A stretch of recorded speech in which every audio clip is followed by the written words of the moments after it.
Shotgun to shotgun. You hear me right? Chad, if you can hear me right now. And I'm waiting on a date Right. for a man with barbershop conversations. He wants. They are saying that they can hear me. Chatting. I'm chatting our host. Let them know that you guys are acknowledging that you can hear me. Okay. Just be patient. Got you on deck for that. We don't do this together, y'all.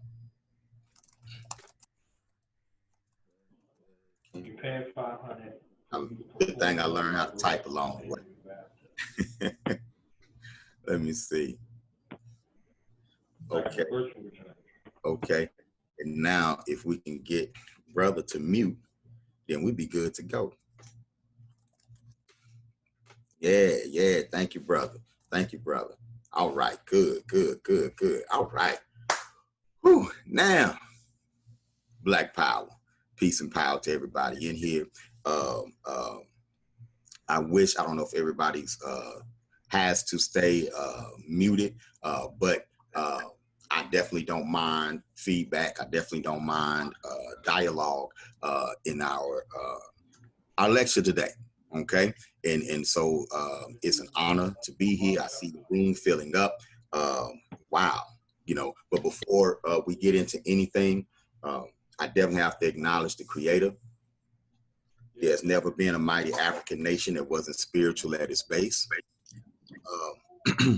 We also have to acknowledge the ancestors who we invite to be with us and to guide us from their plane of awareness so we can be about the things that we're about and say the things that we are about to say. We recognize we're only here because our ancestors were here. So who are we to begin any endeavor without honoring them first? Ashe? Ashe. Ashe. Why don't we do just a brief dedication ceremony to the ancestors? If everyone in here would think of some energy that you would like to bring into this space, some ancestral protection, some ancestral energy that you would like to bring into. Let's do that first. Y'all cool with that? Sure. I'm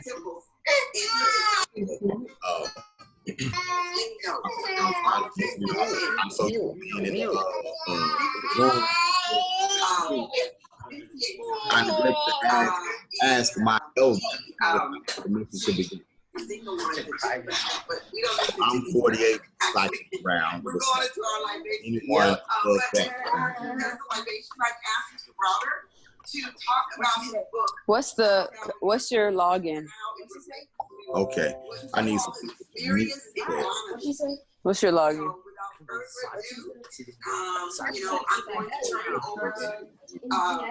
Let's just be patient, y'all. We got people coming. Let's be patient. Let's get it set up instead of let's get things develop.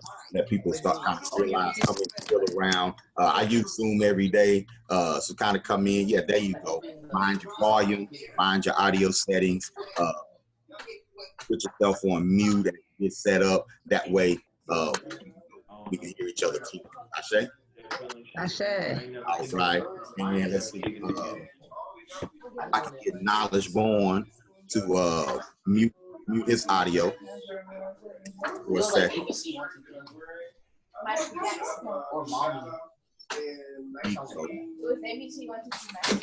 Okay. Sometimes we log on and we don't realize that our mute is on.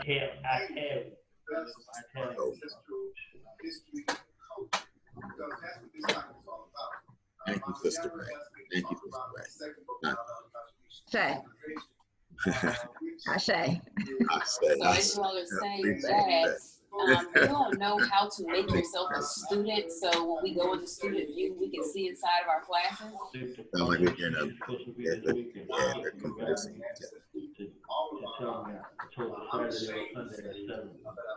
Because I went through the student portal and logged in as a teacher using Teacher, but when I go inside of there, I'm not a student in my classes, so I can't see my classes. So I could try to talk over, but we have a little time. Okay, I see Knowledge Born has muted himself. We can get Nico Takeda to do the same.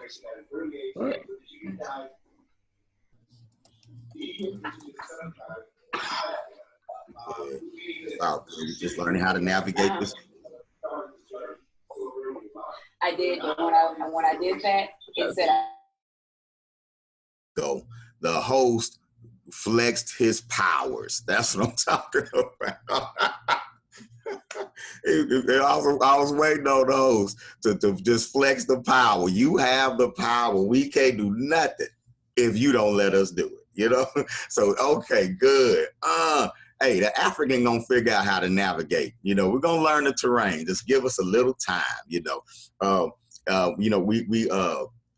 We have a full-time online program with the Uhuru Academy, and I call that the Baba button. When I do the mute all, the babies, they affectionately call that the Baba button. They're like, uh-oh, he's gonna hit the Baba button on us, because the Baba gets everybody quiet. The Baba button shuts it down. You know, and so, yeah, so sometimes I hit the Baba button, and the only person that can talk is me. And I give them my evil laugh, and I let them know I have the power, right? And so thank you, host, flexing the Baba button this morning, so we can get into what we have been called to get into it about, right? Yeah, so that's what's up, right? Look, Satet knows. Nuri knows about the Baba button. All right. Peace and power, and forgiveness. I'm home. I'm working from home today, and you hear my beautiful granddaughter waking up in the background, who's visiting us. That's Yaya, and it's just a beautiful, beautiful sound. Hey, Yaya. Hey, yeah. Oh, she smiled for her Babu. All right, so Babu is ready to go. Okay. All right, greetings, everybody. Greetings, welcome to the Into the Whirlwind Conference. I am Baba Amin Imamu Ojuwoka of the Uhuru Academy, and I have the honor to be able to talk about our journey using RBG culture to bring people together. Before we get into that, and it's going to be based on, this is going to be an experience-based discussion. Right. And so I'm going to talk to you about my experience, and we're going to pull lessons from that experience. All right. That's going to be our goal today. But let's get back to the business at hand. We need to honor the ancestors. I don't want to gloss over that. I definitely want to bring some ancestral energy into this space. And I'm sure you all concur. Right. And so I say. So think of an ancestor that you would want to bring in for into the space for the energy, for their ancestral protection. And when I call on you, basically you can unmute yourself and say the name of that ancestor. I'll repeat, and then we'll say Ashe. Is that all right? All right, cool. All right. I'd like to start us off. I'd like to honor and bring into the space Marcus Mosiah Garvey. Ashe. Ashe. Sister Ray, would you like to bring into this space? I don't know if they gave y'all the power to unmute. If you still muted, all right, no problem. Let's put it in the chat. Chat me an ancestor.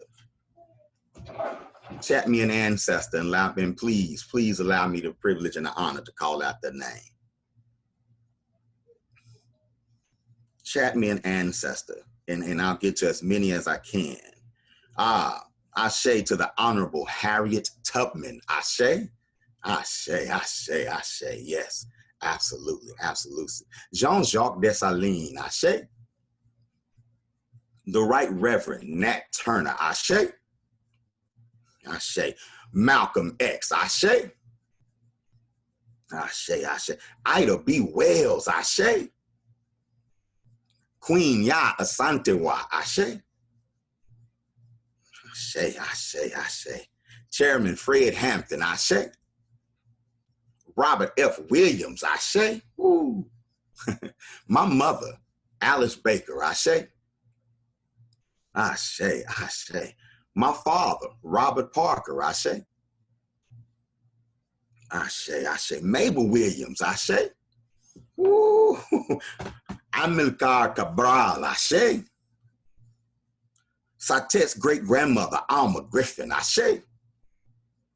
Sojourner Truth. Ashe. What a beautiful people. Booker T. Washington, Ashe. What a beautiful people. Adenike's grandmother, Ruth Royster, Ashe. Dr. Francis Cress Welsing, Ashe. Miss Ella Baker, Ashe. Ooh. Yeah, yes. What a beautiful, beautiful people, right? What a beautiful people. All right, we're going to get into this dialogue. At this time, though, we honor all those we have not named, but we certainly have not forgotten. I'm sorry, Dr. Khalid Abdul Muhammad just came through. Ashe. So now we honor all those we have not named, but we certainly have not forgotten. Ashe.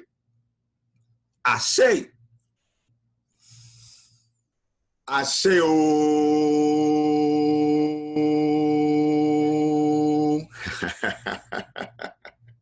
That's our favorite part of the morning at the Uhuru Academy is honoring our ancestors and bringing them into this space. Peace. Look at this room. Not bad. Let me take a screenshot. Look at this room. Not bad, not bad. You know, and I see the dialogue has been disabled as far as you guys are muting yourselves. I don't think the host is going to let you, which means you're stuck listening to me for the whole time. You know, and you know, let me apologize. No, let me ask you for forgiveness in advance. All right. We are honored to be here. This is an exciting time. I definitely want to shout out to the organizers of this event. I mean, Brother Kuji Chabulia been in my inbox like whoop, whoop, whoop, whoop, whoop, right? This is probably one of the most consistent information disseminating efforts I've seen. You know, like it's like, all right, Africans, in all caps, every message. All right, Africans. All right, Africans, it's 18 days away, you know. It's 17 days. Make sure you're in here. Dude, that's how it's done. You know what I'm saying? I'm like, that's how I was like, ain't no way I'm gonna miss this thing. I couldn't try to forget this. There's no way. You know, I'm not gonna miss this. You're not gonna miss this. The brother was bringing us together, you know, via these messages every day. Because every day, if you go into the message, even if you don't participate in there, you seeing people like, oh, that's such and such. Oh, they grabbed my sister over there. Oh, okay. So that's a great job of being a glue and pulling people together, right? Because everything we're building, y'all, we have to build based off of relationships, right? We have to build relationships, working relationships, organizing relationships with one another. And we can't do that if we don't organize, right? We can't build those relationships if we don't organize. And so kudos to the whole team. Shout out to Knowledge Born and Do the Knowledge Radio. Knowledge Born, the hardest working man in RBG media, you know, period. I'm like, knowledge is on like TV now, you know, like there's something on every channel. Yeah, it's like his time slots are full, you know, and so shout out to Knowledge Born going through the effort to interview everyone who is going to be a panelist or a speaker. I mean, just look at the room. This is a great job. This is a great job. And I definitely wanted to take a couple of minutes and honor the team that put this together. I'm honored to be here. I'm actually doing this while school is in session, but thanks to the Creator and the ancestors, we have a wonderful team of teachers that we've been training this summer, and they are actually holding down the classroom for me right now while we do this. And I say that because I'm going to talk to you guys a little bit about my path. And if you know my path, you'd understand that having this luxury to be able to do this right now is truly a blessing. Right? It's truly a blessing, and it's truly an honor to be able to get this done. All right. And so thank you. Thank you for being here. Asante Sana for being here. All right. The topic for today is how to use RBG culture. Today was a real long title, you know what I'm saying? How to use RBG culture to bring splintered tribes together, splintered collectives, separate collectives of people who practice RBG culture. You know, how do we use the culture to bring people together, right? And to form family bonds, you know, to form, you know, lasting friendships, lasting working relationships, right? And on some levels, lasting families, you know, as far as people coming together and creating Black families together, right? And so it's an honor to be able to talk about that.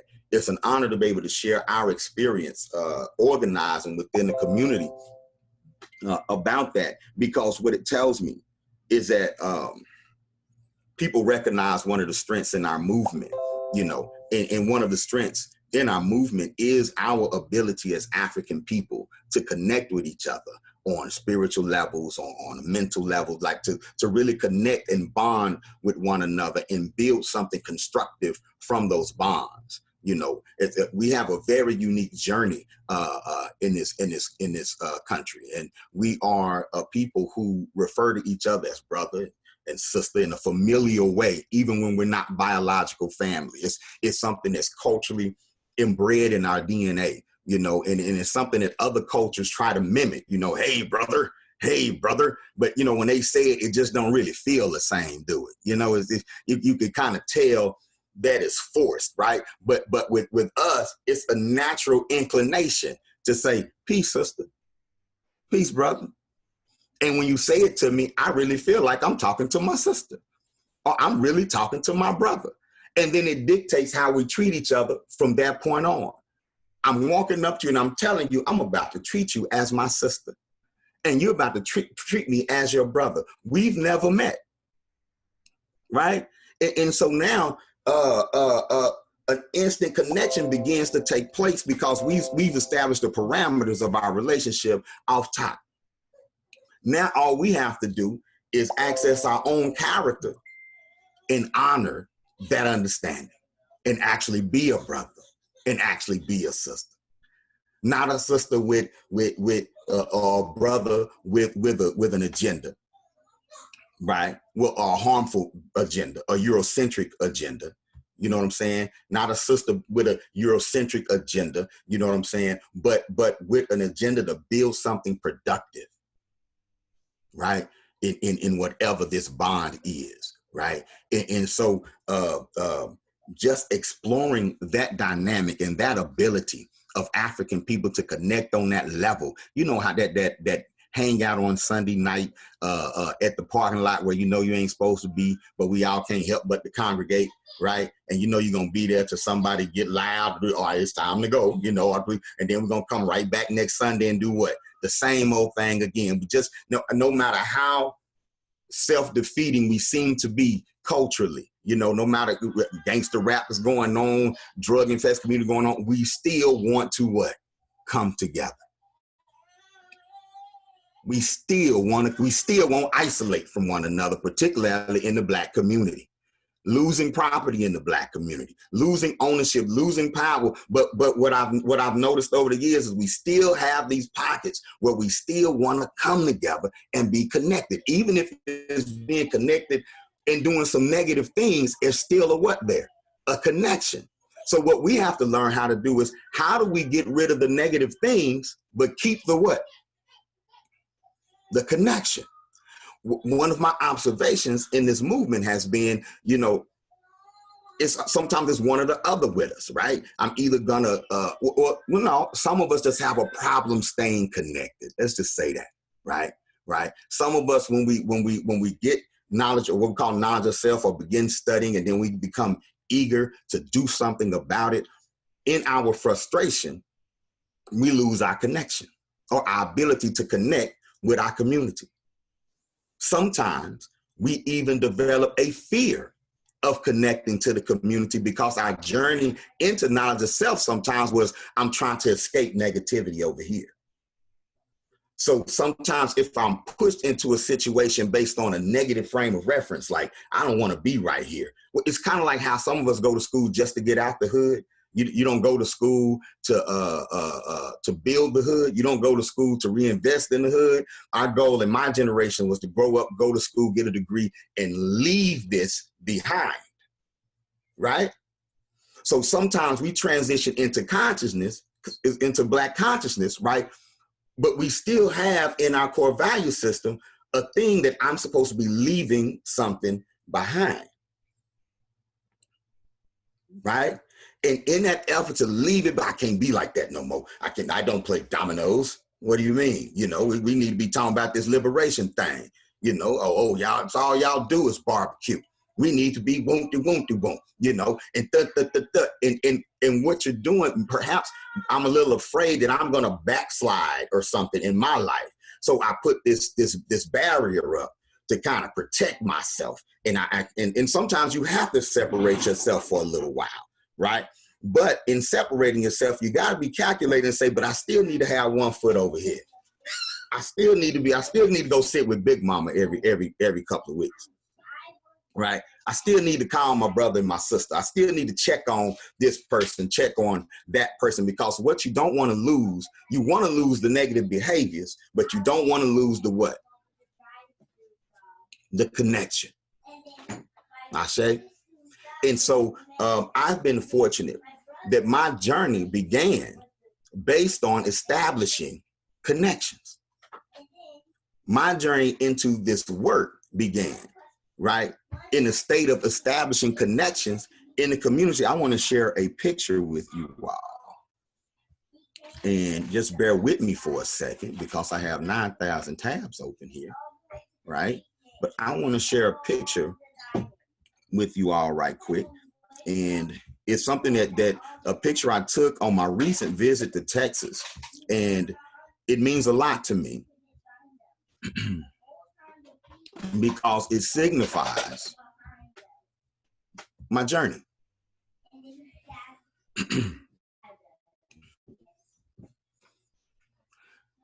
I began working in this movement around 1992. I'm from Fort Worth, Texas, right? And for those of you who came in late, my name's Baba Amin Imamu Ojibo.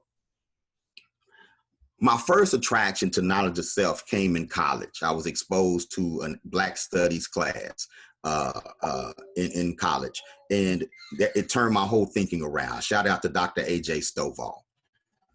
I don't want to go into a lot of detail because we got limited time, but from that, I decided to go home and dedicate my life to Black unity and dedicate my life to Black liberation. The first group that attracted me, that I was attracted to, was the Nation of Islam, you know, and I'll forever be grateful to Minister Farrakhan and the Nation of Islam for being present in the 90s in my community. And being a motivating force in my community that I can speak on, you know, in the early 90s.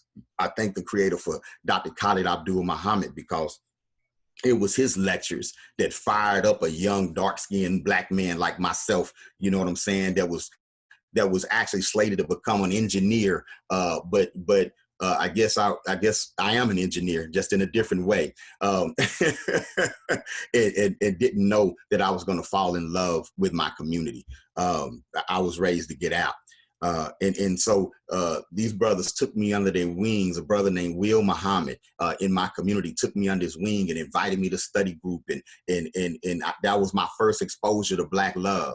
And one day, walking with Will, we headed out to Butler Housing Community. Butler Housing, y'all, is was the largest so-called housing community or housing projects in Fort Worth, Texas. Mind you, this is the early 1990s, okay? And so gang violence, the crack epidemic, this was the epicenter in Fort Worth, Texas, was Butler Housing. And I got my first exposure to working in the community with people, right, through a visit I made to Butler Housing with Will X. He introduced me to a brother by the name of Ricky Clark, who was working there, y'all. And I really always try to honor our teachers, okay? And because the title of this thing is how to use RBG culture to bring people together. I'm modeling that. One of the things you do, lesson number one, always honor your teachers. Always honor those who helped you along your path, right? Right? Marcus Mosiah Garvey, he honored Booker T. Washington because of the influence that Booker T's plans for education had on Marcus Garvey. You know, I like to think that the Honorable One was actually a fulfillment of what an extended focus on vocational learning would have done for Black people. Marcus Garvey kind of gave you a snapshot of what that would look like with a printing press, you know, with trade-based businesses the trade-based businesses that they were establishing inside of the UNIA, you know, the Black Star Line and that sort of thing, right? So always honor those who helped you along your path, even if you no longer hold the same ideological framework that they do, but honor those bridges that give you bridges across. Ashe? And so, y'all, a lot of what I'm teaching you today is just kind of trying to exemplify how we treat one another when nation building is truly our ultimate goal. Okay? All right. So this neighborhood, Butler Housing, people just say, don't go in Butler. Don't go to Butler. Now, I'm from a neighborhood called Stop 6, right? And at this time, Stop 6 is kind of like the Blood neighborhood. Butler's kind of like the Crip neighborhood at this time. But I wasn't either. I wasn't a Blood, wasn't a Crip. Thank God for Black studies in college. You know, I came home by the time it hit my community, I already had this. I was already on this. I was already on this framework. Well, I began going to Butler with Will. And he eventually stopped going. I stayed because I wanted to teach the children. Didn't realize I wanted to teach till I got there. Y'all, the city bus didn't even go in Butler. That's how bad it was. The bus wouldn't go in. Okay, the bus wouldn't go in the whole neighborhood. You get dropped off 3 blocks from the neighborhood was the closest bus stop, and then you had to walk in, you know, and navigate the streets to get to the community center. In order to do that, you have to be good at establishing connections with people. You have to be good at emanating a safe energy, right, among your people, right? And you have to do it without fear. And what I mean without fear, I don't mean that, oh, hey, I'm gonna look hard. No, that means you're scared, right? When you look hard, that means you're scared. Right? I'm talking about that fear when we say we fear none but the Creator. We fear none, you know what I'm saying, but the ancestors. We fear none but the divinity, you know what I'm saying? And even that fear is a respect-based fear, not a fear like what Europeans talk about, right? Right? It's more of an understanding of the balance of things, right? And when you walk and you're operating in that, people feel that, and it helps them feel safe. Am I making sense to you all? Okay, I know what I'm talking about because I'm standing right there in Butler. And I used to walk from Lancaster and Pine to get there. And I'm from Stop 6. And we did this in the early 90s. They used to call Fort Worth the home of the killers. That's a heck of a nickname for a city. The home of the killers. Whoo. And they wasn't lying. It wasn't that far off. As far as, you know, you remember the counterattack of the devil when they came in with the whole super predator thing and when Hillary and all of those were really pushing Black criminality and that sort of thing. And well, this was the epicenter for my city. All right. Ricky Clark had founded a rites of passage, an African-centered rites of passage program in the community. At the time, he was working for the Fort Worth Housing Authority, and he was a community liaison. And this was during the weed and seed days. So they got a little seed money, right? Because back in the day, they gave the police a whole bunch of money. And to pacify Black folks, they gave Black people some crumbs to establish some programs in the community. I was engaged in those seed programs. This was a seed program inside of Butler Housing, right? Ricky had started a rites of passage program. A couple of days a week, we'd have children come up there after school and we teach them dance, we teach them step, and we teach them African history, right? And help them do some homework assistance, right? And we would meet in the rent office right here. And what I'm standing behind right now is the rent office and the community room, right?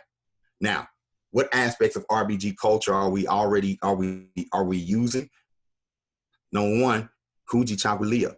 We're using self-determination, right? We're using our right to self-determine, right? Because Clark established this rites of passage saying, you know, to the establishment that he worked for, this is what our children need, knowledge of self. You hire me to do a job, I'm going to do it, and I'm not going to put any cut on it.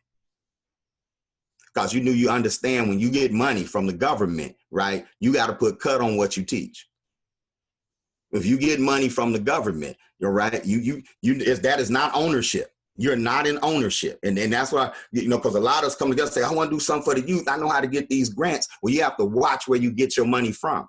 Because if you're getting your money from the very system you're trying to heal your people from, or the system, you understand what I'm saying? They're not going to allow you to use their money, you know, to teach things that goes against their pockets, right? And so now you can do it, but this is what I found out early on in my career. Be prepared to go on without them. Because as soon as they find out what you're doing, they're going to snatch that. And that's what they did to Ricky Clark, the brother who started this Rites of Passage program. We started the Rites of Passage program, y'all, in the community, and nothing like this had ever hit the community before, right? And I'm learning, I'm being trained at this time. I'm being trained because I don't know these people. I'm 19 years old and I'm being trained how to introduce myself to people and to promote African-centered education. I'm being trained to walk up to people that when they see, they say, what's up, cuz? And I got to talk to this brother about putting his child in the Rites of Passage program. In order to do that, you have to establish connections. Right? Being in that environment, I learned to navigate. I learned to say, you know what? I have to respect where people are and not expect them to automatically be where I am or where I perceive myself to be. Another thing I learned was, I know a lot of Black history and stuff, but there's a lot of stuff I don't know. Right? And don't forget, there's a lot of stuff that you don't know. And you learn it by engaging in conversations that with people that you thought you were smarter than because you use better English than they do. But they know way more about, they done forgot more about life than you know. Right? And you know, you're looking at the man that's under the truck and all that. I'm like, man, I can't fix trucks. You know. And this dude under the shade tree mechanic under there doing his thing and whoop, whoop, whoop, and he can talk trucks. Can you go talk trucks with him? Now, so if I want to recruit his child into a program, but if I want to recruit him into what we're doing about the community, let me tie in how fixing trucks is a part of our plan. Let me first come in and honor where he is. Let me honor his profession first. Let me honor his profession and go marvel at what he's doing. I'm not being fake. I'm really marveling at it because it's something I don't know how to do. So guess what? You're going to be the teacher first. I'll be the teacher second.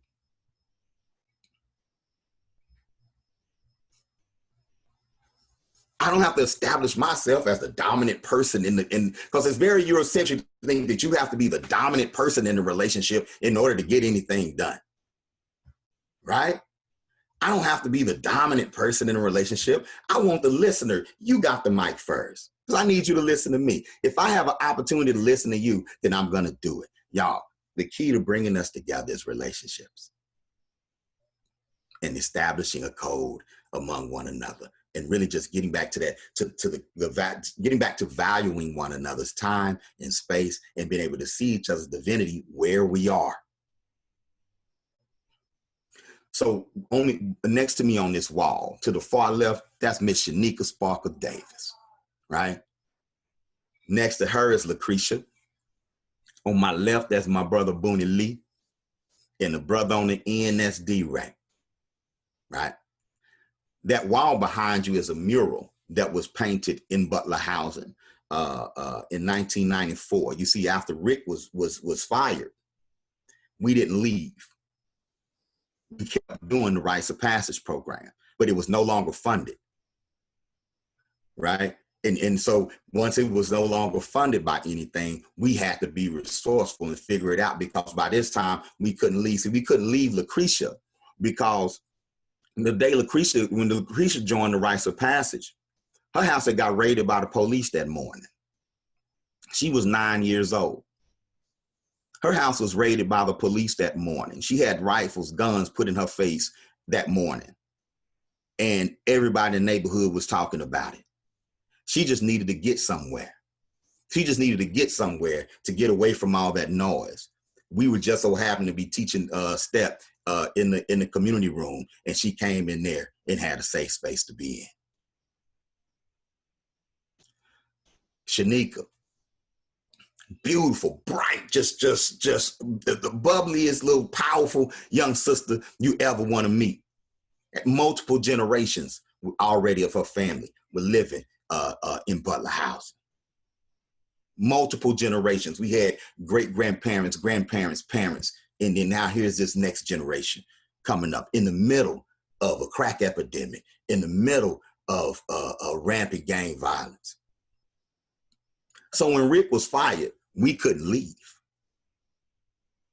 We had to take ownership, which is another key in bringing fragmented groups together. You have to present a presentation to groups and let everybody know we all want ownership. We need ownership. Ownership is protection.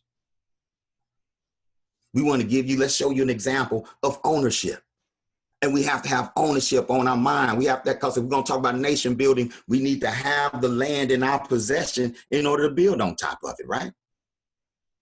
So you need programs that promote ownership. You need to be buying up the block. If we're going to start a RBG chapter or something like that, let's open a business together.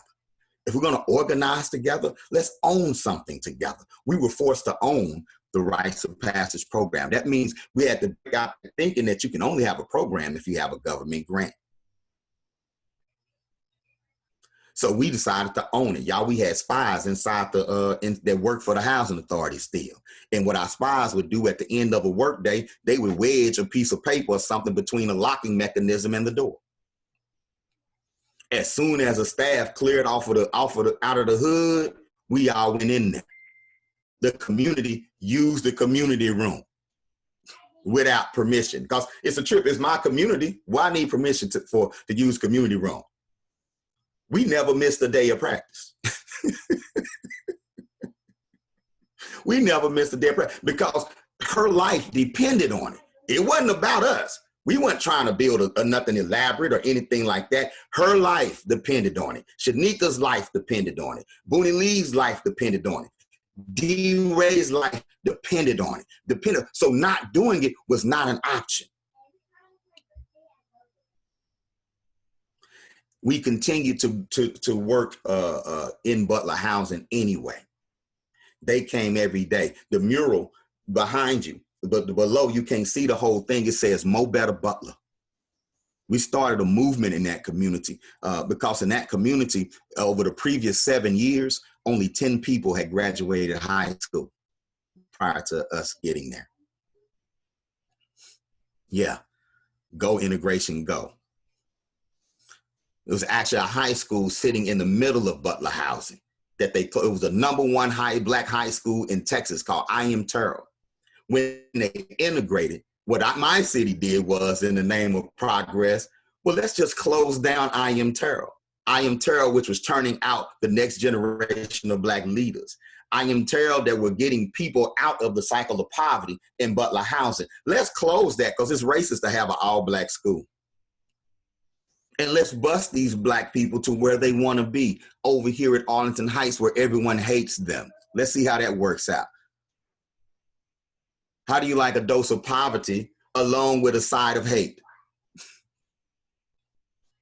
Let's see how that works. And then we're going to teach it back to them like we did them a favor. You go to the best school now. But now you're the problem, because this school wasn't built to complement you. So now you have to rebuild yourself to complement the school. And you're 8 years old. And you have to rebuild yourself all of a sudden. I've been this way my whole life. Now you want to send me over here and I have to be somebody else? But then when you're done with me, you sending me right back over here. And the person I have to be in this building can't survive where I live. So now we're subjecting our children to having to be multiple people with integration. We close I Am Terrell down. Once they closed I Am Terrell down, Butler was destroyed. This is real people. This is real life.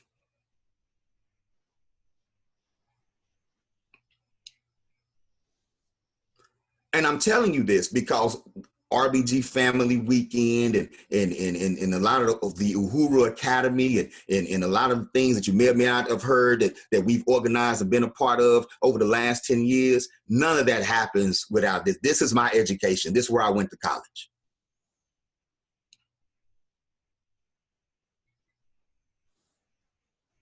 This is where I went. I dropped out of college and went to school. I dropped out of college and went to school. And this is where I learned to teach. And I'm saying that because Marcus Garvey did not go and get a grant from Howard University or a grant from the University of Minnesota, whatever, and tell everybody, come up to the university. I'm going to tell you what you need to do to fix your community. He went to the community. Directly to the community. So I don't know Black Power. I don't know a Black liberation movement. I don't know that without this. Like to me, that goes together. To me, we have it so we can give it. We have it so we can share it. We have it so we can implement it. Not debate over it, but implement it. I mean, implementation makes a better debate because now you can debate with data. Now you can debate with measurables. Now you don't have to find out something personal about me to beat me in a debate.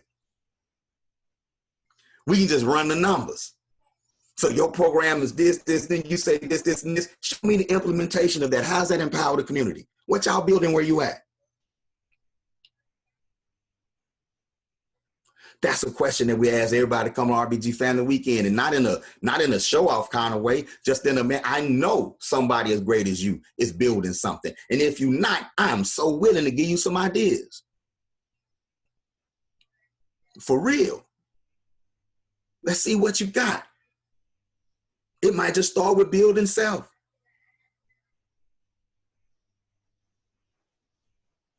But if we're going to come together collectively, it got to be for them. It got to be for all of us, not just for those of us who already dress alike and think alike. Something had to come along to change me. I want to be that thing that comes along to change somebody else.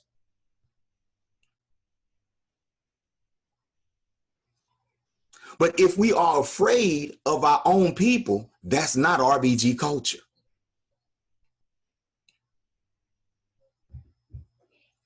If you're more comfortable at the Starbucks on the Southwest side or whatever, you know, if you're more comfortable in the West Side Starbucks than you are on Chambers Street, right? If you're more comfortable to your core, then that's not RBG culture. That's something we need to work on. Our culture needs to be, we can create a safe space wherever Africans are. Wherever there are Africans, our presence should be there. And our presence should be that presence that's understood. Now that's them. That's them. Now we kind of straighten up. I would walk through Butler and Cass would kind of straighten up when I walked by. I wasn't the police. I ain't all that big. But they saw how I carried myself, trying my best. I was young, wasn't perfect, but trying my best to exemplify a set of values that even though some had not studied, many had, right? And when they recognize it, they respect it, when they recognize it, right? And so that's a very, very important. The mural, Mo Better Butler, painted in 1994. We started a movement in that community called Mo Better Butler. We organized the men together. We call them the Men of Butler, right? And the whole thing was to help them get resources, you know, to put some money in their pockets, right? Then had the women of Butler, call them the WAB, you know, and the whole thing was to help the women, you know, create a sisterhood as best they could inside that community in the midst of everything that was going on. And then they controlled it because they knew the community. We had ideas. That's what we had, right? And I remember 1995, Million Man March. We loaded up, we filled a 15-passenger van up full of brothers. And we all drove from the projects in Fort Worth, Texas to Washington, D.C. to be a part of the Million Man March out of this community. In the middle of it all. Not at the tail, I'm talking in the middle of it all. Children with incarcerated parents, brothers and sisters in the penitentiary, drug-addicted parents. And we in there. And the only thing we had to protect us is the RBG, the red, the black, and the green. That's what we had to protect us. I was, you know, I've been studying Islam with the Nation of Islam. But what I picked up, you know, in my studies and doing this was, you know, I'm an African, and everything I want, everything I do, I want it to be Africanized, like all the way sub-Saharan black nappy head Africanized, right? You know, and so I'm like, you know, I don't have to let go of my Islam, but I'm finna pick up my African. I don't have to let go of my peace, but I'm finna pick up my African. Khalid always resonated with me. You know what I'm saying? And maybe it's because we both just chocolate black men and just saying that it is. And he was hip hop and I'm hip hop. And you know, I'm like, and so I'm only doing it for the people. This is me. I'm the people. We are the people. This is just common sense. And it gets to the point for me to where one thing I know at my core is that I am not doing this to end white supremacy. I'm not. I don't do my work as a response to racism. I'm not. I'm just doing what any man who loves himself, his people in his culture, who loves it would do. I'm just doing that. I'm just doing what sovereign, I'm trying to do what a sovereign people would do. And I'm not trying to end white supremacy, because that's a myth anyway. I'm trying to end black inferiority. That's the myth I'm attacking. I'm attacking black inferiority. So in my conversation with you, I ain't thinking about no white man looming over you. I'm trying to find the African inside of you. I'm trying to find the divinity inside. I'm trying to tap in.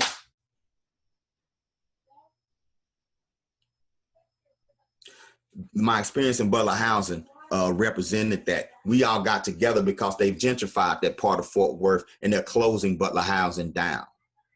And they boarded all the buildings up, and they're dispersing the families away from the inner city out to the suburb areas. That sound familiar to y'all, don't it? It should, because it's happening all over the country. We all met up kind of to commemorate that time. See, all of them were original Butler housing children in the 90s, early 90s. And we met up to commemorate that moment.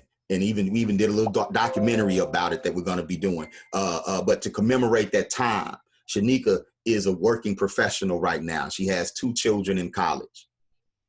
Lucretia is a registered nurse right now. She has a daughter who's about to get her master's degree, and her son is a high school football star. He's about to graduate this year, senior this year. D-Ray is a family man and a local media mogul in Fort Worth. Booney Lee owns his own transportation service and trucking company. We just met up to talk about the role that the rites of passage. I'm talking, we were in Butler, I think, steady for maybe 2 years. Then the program spread out a little bit, and we went on. I had to get a job one day, all this kind of stuff, right? Because again, the funding wasn't there, right? And so we ended up moving on to do other things, but we've always stayed connected from that rites of passage. All of us have been family since that day, since that time. And this is what I know Black Love can do. Because they've had other counselors, teachers, things go on and do some things. Of course, they make great decisions. But if you ask any of them, they'll tell you that the foundation of their confidence to get them out of where they was knowledge itself, was knowing our story, was being taught how to look at the world from a Black perspective. And we did that, y'all, for free. We just did it because it needed to be done.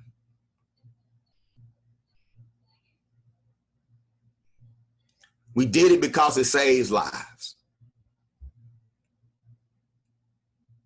Now, they're not all card-carrying members of the Black Power movement. No, they're not all, no, they're not. But you know what they are? They're life soldiers. See, you need life soldiers too. You need soldiers that your children will be safe with. You need soldiers that if you're stranded in town, you know, I know I can call Whoop-de-Whoop. Now, you know, if brother or sister might not be the Black Power person of the group, but he's the person that'll get up at 2 in the morning and go pick somebody up that's stranded, and you know that they're safe. Sometimes we get so caught up in our vision of this grand revolution and that sort of thing. We forget that we're building people, and we need to be building ourselves, and that there's more to it than posturing. See, these are some of my soldiers. A lot of times people say, oh, you got some RBGs around. RBG? Nah, these my soldiers be nurses and mechanics. My army is made up of bootleg lawyers and because they ain't go to law school, but they know everything about the law. You know, I always find that person in the hood. You know, the candy lady, the candy man, them was my soldiers. Because the candy man, the candy lady in the hood, they know all the children. So if I need something going on, I need to tell the candy man gonna say, hey, you know they teach Black history up there at the thing. These become your soldiers. Now, I couldn't sit down and talk to the candy man about Dr. Amos Wilson, but we can talk about how, but the candy man understand that the babies need to learn their history. He understand that. And that's all I need him to understand. And he gonna use his influence to send them to me. Is that not Garveyite type behavior? Was Marcus Garvey not building, was not the UNIA not experts at putting relationships in the Black community? When you look at those parades, those wasn't all intellectual. You got them all in there, but it was some Pullman porters walking. It was some domestic workers walking, marching with their soldier outfit on, a sword, they had, and there wasn't no big eyes or little U's. If Big Mo want to be a Garveyite, Big Mo could be a Garveyite. He can show up. He pays little dues or whatever part sacrifice in his life he's making for the movement. Boo-boo, you better let Big Mo have his gold teeth. Trust the truth. Right?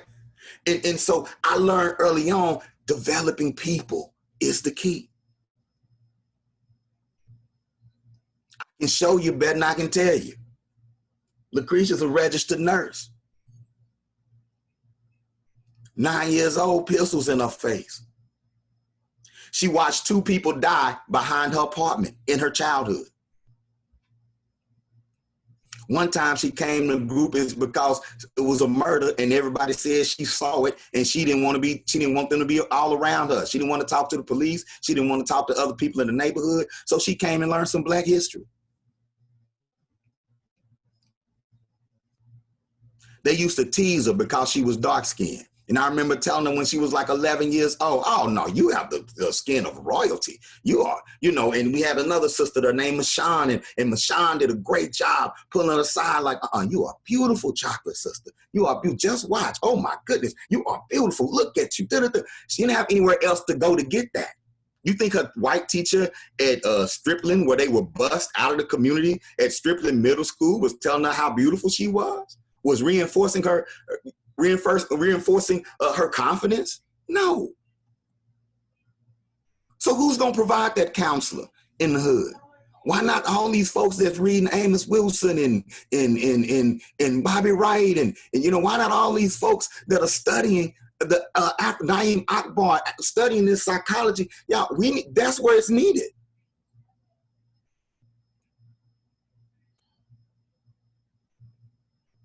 Lucretia tell you that experience got her through. And it wasn't just a super smooth road. She had a hard time as a teenager. This is trauma with no counseling. Having seen death up close. What happens a lot of times in these communities, and I'm not saying this is her deal, but in poverty, what happens in poverty is there are no rules in poverty. The rules for getting out of poverty is different, y'all. When you're in poverty, you ain't really worrying about the hospital bill per se. You're not really worrying about certain things, right? And one of the situations you will find in Butler, I don't know if it's like that in y'all city, but you had sisters that would come of age as teenagers, and in order to get away from a dysfunctional apartment, they'll get pregnant and have a baby so they can get their own. Because you can get your own apartment, you just need a baby. You can get on housing, but you need a baby. Just to get that space. Lucretia became a teenage mother, you know, and so she was out in that wilderness trying to navigate, not the best choices in mates along the way, you know, but she was out there trying to navigate, and it was tough at times. But what Lucretia tells me, one of the things that always got her through and helped her make the right decision or come back to herself was the time that she spent in the Rites of Passage program. Plus, she always knew where to find us in the city. So if she needed something, job-wise or whatever, she knew who the allies were.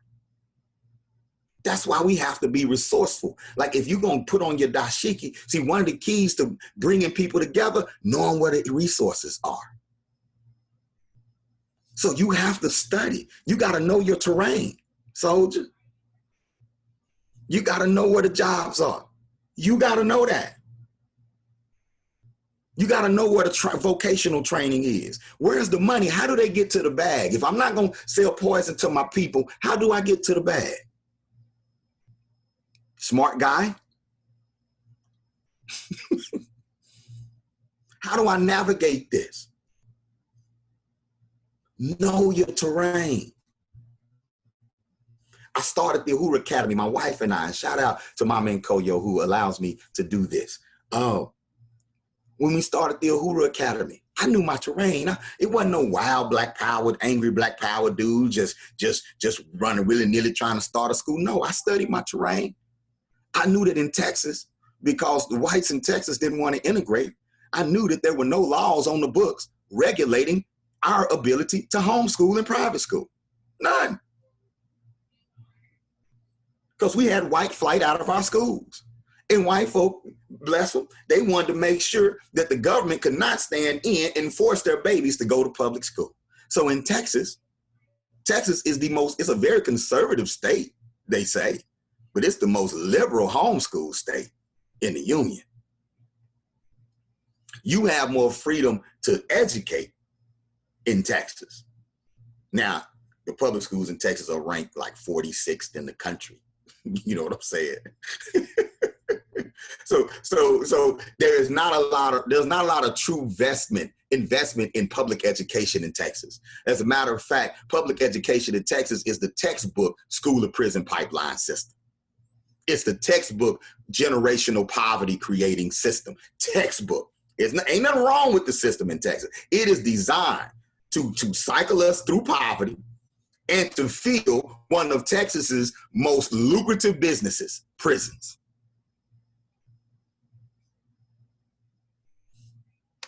That's what it's designed to do. And it's designed to educate a quota. When we're going to educate a quota, there's going to be a percentage of these that are going to come into our institutions and help build our institutions.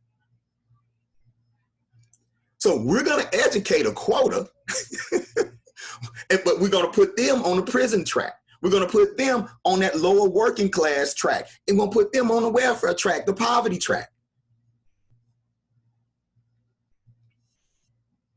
So we talk about where can we create change.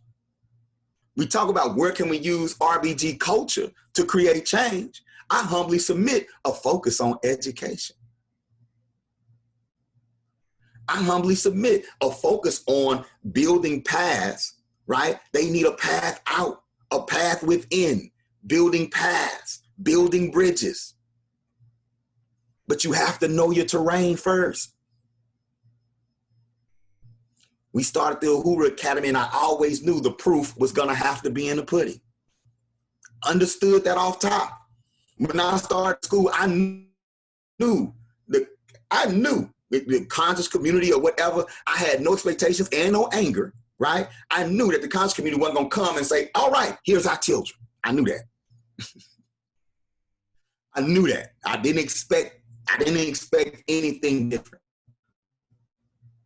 Because wanting something and stepping out there and building it while you have an option that you feel like you can manipulate into something great for yourself, right? Owning something for owning's sake, right? That's a different type of thinking. That's a different level of the game. We can be advocates for African-centered education, but to be implementers of African-centered education and being committed to building an institution around it, that's a different mode of thinking. I hope y'all understand where I'm coming from. I experienced a mental barrier between knowing that this is what the people need and being willing to sacrifice my life. I won't even sacrifice, no, I didn't, because it's not a sacrifice. Being willing to uplift my life into providing it. There was a mental block there. I had to get past that mental block. I had to say, no, I'm gonna do it. I'm gonna raise my family at the same time. I'm gonna maintain and keep my marriage together at the same time. Matter of fact, we all finna get married. We're gonna marry the mission. Yes, there are gonna be issues along the way, absolutely. But there's issues along every way. Name a way where ain't no issues. I'll wait. And guess what? Sometimes we think we're gonna have special kinds of issues because we're doing a different kind of thing. Now, it'd be the same issues, money. It'd be the same issues. The same issues that you're gonna encounter not fighting for your people are the same issues you're gonna encounter fighting for your people. You know what I'm saying? Except the fact that you welcome your challenges when you fight for your people because it's worth it. You welcome it. When you okay, we're gonna work this out. You get compelled because I have to work this out. I have to work this out. I have to keep peace with my wife. I have to pour into my children. I have to figure these things out. Because it's all intertwined together. And we have to create that. But it's kind of hard to do it. It's kind of hard to do it when you're comfortable over here. Right? And look, I am not anti-comfort. But how comfortable can you be once you know what's going on? Like really, how comfortable can you be once you know what's going on? It takes a little bit more to get comfortable when you know Black children are being railroaded into prison while you in the hot tub. When you know it. When you know when you walking on up to the job and you finally figure out they plan. Like, wait a minute.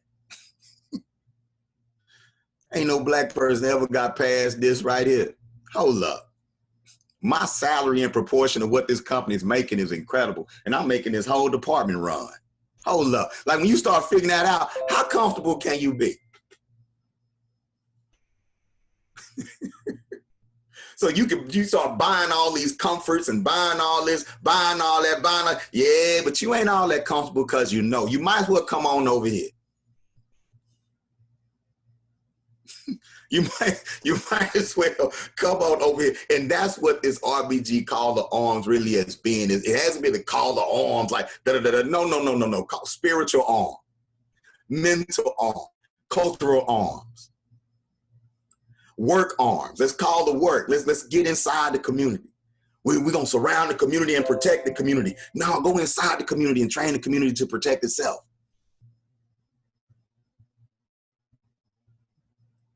Ain't no black power without black people. It don't work like black power, black people. So you got to get to know them. You can't disconnect. The goal is to reconnect. The mural behind them, those silhouettes, those are silhouettes of our actual students. That's Ashley, that's Tina, that's Winky, and that's Aaron over there with the African shirt on. See, they were immortalized in their community for doing something positive in the midst of chaos. The respect they gained, none of them ended up having to join a gang. A few of them chose to become Crips, you know what I'm saying? Because that, that environment. But even those who, it's weird because even one of our rites of passage students that went on to do the gangbang, he married one woman 25 years ago. They got 6 children and they still together. And you can't tell him nothing about his children. He is an amazing father. So even that experience, because we weren't able to sustain it, maybe we could have helped steer him more. But just what he got, just the piece of RBG he got, turned him into a devout father and husband. Am I making sense?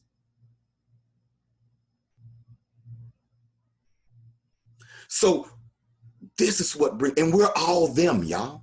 We're all them. May not have the same experiences, but we're all them. We've all had these pains, these hurts in our experience. Our RBG culture is reconnection. It's reconnection to not just our ancestors, our roots, but reconnection to the masses of our people. It's being ambassadors. You have to be an ambassador by exemplifying, not proselytizing, not saying it. And the 3-cheek salute is cool. I love it, right? But what's going to come after that?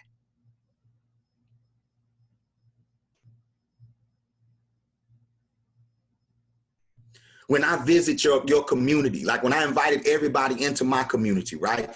You came into a community where we have very little ownership. Very little ownership. So when you guys came, we didn't have a lot of ownership in that community. What we did was we went and we created relationships with Black people who did have ownership. And Africans would say things to me like, man, I don't know all this Black stuff like you. I don't know it like you. And I always would respond, well, brother, I don't know ownership like you. You know ownership. I'm like, man, that's as African-centered as anything that I do, because Africans were the first people to have property. So you just as Black. You don't think you pro-Black. You real pro-Black. You own some land. Kwame Ture said in his lecture where he was talking about bringing the unconscious to conscious, he said that you can't make nobody conscious. You're not trying to pour Africa in somebody. You're trying to tap into them so it can to draw Africa out of somebody. It's already in there. So your job is to draw it out. It's in every last one of us. So that changes your approach. So when you come to RBG Family Weekend, we're drawing out. We're relying on you and we're trusting you. Have you ever seen police at an RBG Family Weekend? No. We can police ourselves. We proved it 7 years in a row. We did it on Black-owned land because I want to promote a dynamic among our culture, that a part of our culture is we only hold events at our stuff. We don't hold events in somebody else's stuff no more. Let's stop. You forgive me, I forgive you. Let's sweep it under the rug and let's move on to this next phase. Well, guess what? If it's an RBG event, it's on our own platforms and in our own place. Let's get our Black tech creatives together. And it's time to create our own video chatting services and things like that, or at least learn how to build that infrastructure and begin working towards it. Let's boot into our children's education. So even if we're using platforms like this, we'll have those for ourselves. If they can do it, we can do it. Let's kill the myth of Black inferiority.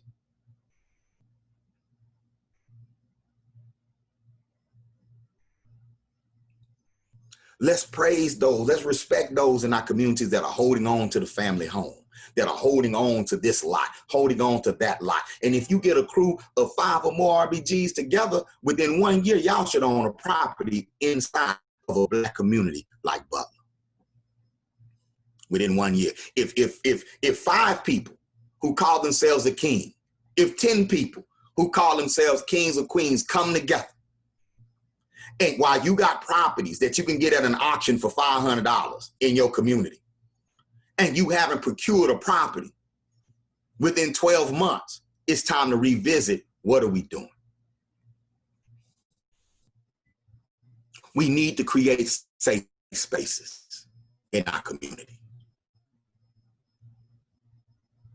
And we need to empower those like myself. So I couldn't do any of this without the community. So we need to empower those around us, you know what I'm saying, or those who are making the sacrifice, empower them to be able to do it and make a living. Y'all, I get to make a living doing this. I would do this for free, but I do it so well that people pay me for it. Like, I get to make a living doing this. I get to make a living teaching what I taught them. I now make a living doing it. Because guess what? The Black history that I teach my students, the curriculum I use now, was based on the same thing I used then. If Lucretia ran into Nuri right now today and I started asking Black history questions, they say the exact same thing. So now they're linked. Now they have a bond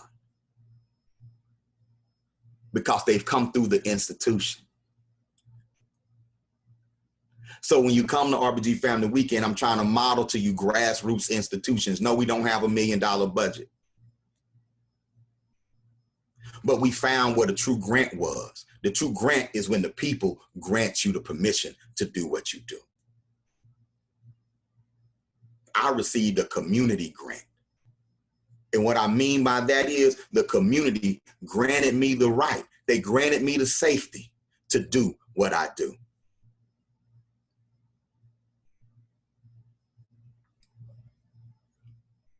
You all need to seek community grants. When you visited RBG Family Weekend, what I was showing you was that I had been granted the community to move. The community had granted me the permission to move. In churches, we doing an African Center School in a Christian church. That's the community granting me permission to move. RBG Family Weekend on a Black-owned ranch. Then behind this, one sister who bought a duplex with an acre behind it. We had RBG Weekend on her duplex for a couple of years, right there in the middle of the Black community. And when you came, you were safe. Your children were safe. You didn't see police. You didn't see anything like that. That's because the community had granted permission. We didn't ask the city. I don't even know if the city knew. We didn't ask the city. Because you don't have to ask the city when you're on private property, not in Texas. I remember the police pulled up one time to RBG Family Weekend. We said, you're not needed, keep moving. And guess what they did? They had to keep moving. We wasn't on their stuff. They was on our stuff.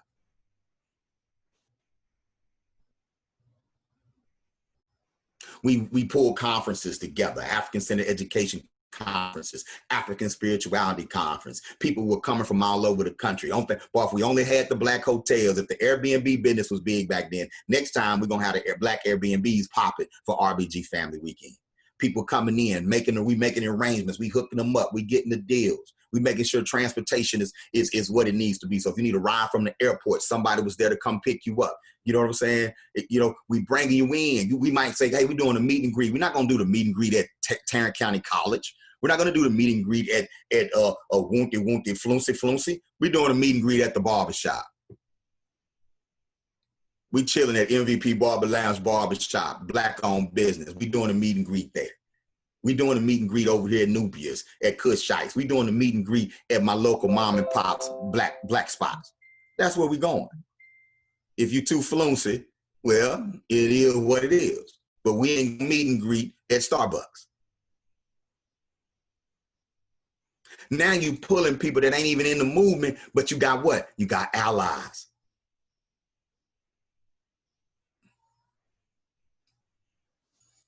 We wrapping it up. I hope y'all got something good out of this conversation. Mo Better Butler. Those children, they families, now the other children, they still call it Mo Better. And that was our goal. We just wanted to make our people Mo Better. We wanted to make the community Mo Better. They said nothing good could come out of Butler. They said nothing good would come out of Butler. I just wanted to take a picture of 4 pieces of proof. 4 pieces of proof that if we take responsibility, if we fall back in love with ourselves, we can defeat Black inferiority.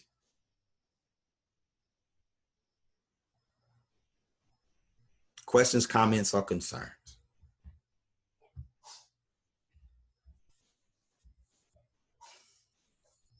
Questions, comments, or concerns? I think you can put questions in the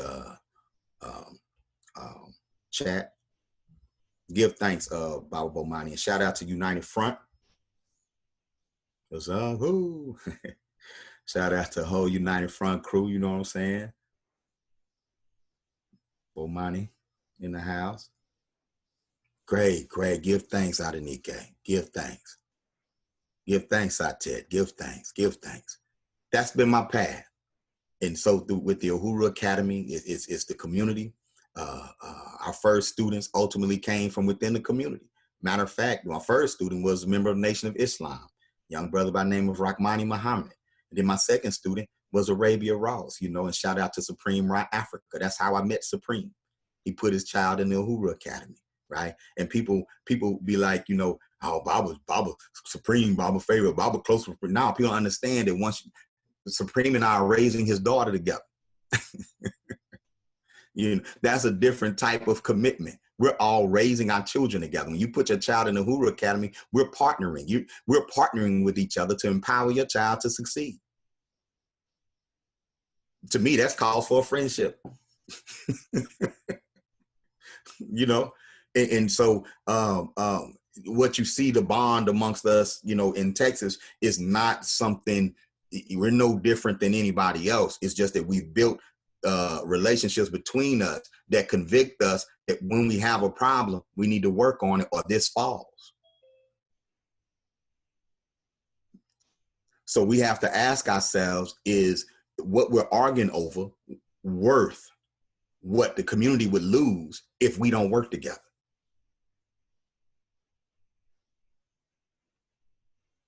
All right, you see. Greetings, Baba. You may have touched on this already. I came late, but do you offer online resources for folks in areas that don't have access to African education, as well as those of us with children in whose programs as well as homeschool? Oh, I'm so glad you asked. That had to be a setup question, but I appreciate it though. No, no, thank you. We do. We are now enrolling. As a matter of fact, I gotta look, see how many slots we have left, because Satet, we popping right now. It's great. The Uhuru Academy does have a full-time online program, grades 3rd through 12 officially. Unofficially, we're going to start it. We're putting together a pre-K through 2nd grade program right now. And it should be an announcement within the next week or so. When I dot a couple of I's and cross a couple of T's, we'll be doing pre-K through 2nd grade online full-time as well. But we do offer 3rd through 12th grade full-time online, now enrolling. You can visit uhuruacademy.com, all right, to get more information. Space is limited with everything that's going on, with what's going on with the school system as a result of COVID or whatever.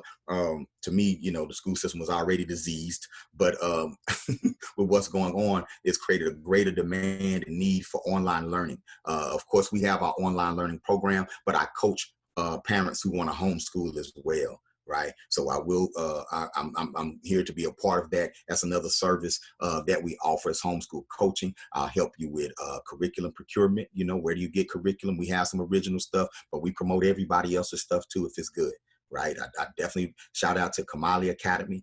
We use curriculum from other African Center educators inside of the Uhuru Academy as well. You know, I think I'm in a school system. That's just what I tell myself. So if you have an African Center school out there, you know, don't show me your activity because I'm gonna be like, ooh, yeah, that's good. What's up? Can I get that? Right. But so definitely we do that. We provide homeschool coaching. We point parents in the right direction. We help you as far as understanding the homeschooling laws in your state. And we help you with scheduling, you know, unschooling your mind, the whole 9 yards. So we actually did a homeschool coaching session a couple of weeks ago. I'm going to bring that back, and I'm going to make that recorded session available as well. So be on the lookout for more homeschool coaching webinars here in the very near future, because, you know, the school year is upon us. You know what I'm saying? So yeah, Black Panther say now maybe more than ever, homeschooling is so important. Thank you for what you're doing. Maasai Warrior, salute. Black Power Panther. That's my boy right there. I love Black Panther right there. You know what I'm saying? And y'all check out Killmonger's Corner. You know, that's Black Panther's blog. And brother's an excellent speaker, excellent writer, excellent scholar. So, you know, shout out to that whole crew. You know what I'm saying? And of course, we met at RBG Family Weekend. You know, and so many people came, you know, putting out the word on Facebook and that sort of thing. And but when they came into a community, y'all, that I had been working in and working on for over 20 years. So this ain't no around like you just do. I didn't pop up out of a toaster. Okay. And so keep that in mind, that this is a marathon. It's not a sprint. When I was 23, I thought Black folks gonna be free by the time I was 26. Well, we had this thing is, shoot, all this powerful truth, right? Well, the Creator's blessed me to make it to 48. And I just taught my boys in South Carolina a step that I taught my boys in Butler back in 1992. I just taught them that a couple of months ago. So we still at it. It's a marathon. It's not a sprint. There's been growth, great growth. But we're not there yet. But enjoy the journey, right? So it says that is one of my passions. All of my children have attended Akabin with the Barudis. Black education is power. Salute to what you're doing, Meta I say. Yes, and shout out to Baba Mwalimu Barudi, Mama Ya Barudi. They are inspirations of ours, of mine, and Mama Koyo's. Shout out to the Akabin Institute, you know, and the consistency, the beauty. We've had the honor of being able to visit the school, and you know, I'm like this. I got an Akabin. You know what I'm saying? The Akabin let me in the door. We walked in. He trusted me with his classroom. That is the ultimate show of love and respect among teachers. You know, is when we trust you with our classroom. And so shout out to Baba Mwalimu Barudi. If you don't have every book in their collection in your library, get them and keep them there, period. You know, that power couple deserves all of our support and then some, okay? And then some. And so we have to start acting like it. I'm talking to myself too, okay? We have to, because if you can't spread the dollar, then you need to be spreading the word, okay? And it's too many positive things going on out here for us to spend time on Facebook or otherwise, losing control of the narrative, talking about the negatives. I'll be watching people go in and expose the Negroes, expose the coon. And I'm like, I hope they talk about African-centered education in that conversation. I hope they segue into Akabin House. I hope they segue into Do the Knowledge Radio. Like maybe they're gonna bring them back to something to support, but too often they just bring them to F you and they hate each other and get, right?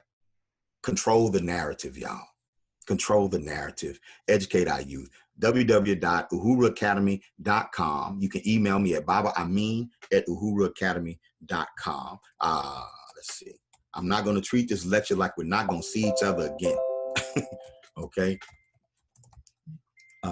If there's an evaluation, please let everybody know that the Whirlwind got kicked off with a gale force hurricane out the west coast of Africa, you know what I'm saying, and just blew the doors open, and everybody that came after that had to come with it.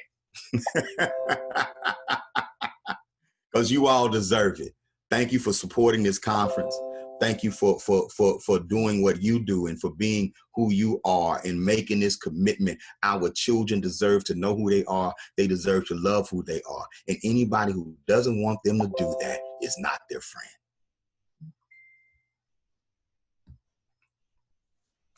Peace, y'all. All right. Let me put this in here too.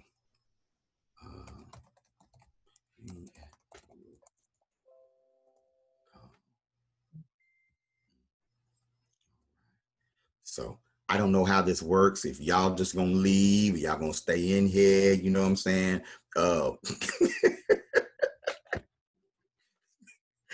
You know, it's my first virtual conference.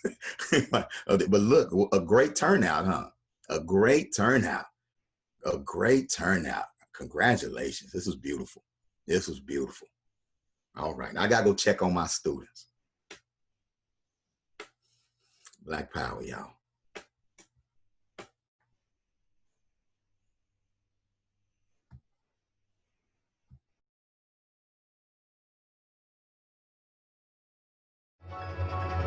Doc shotgun. Buck front. Yeah. Shot.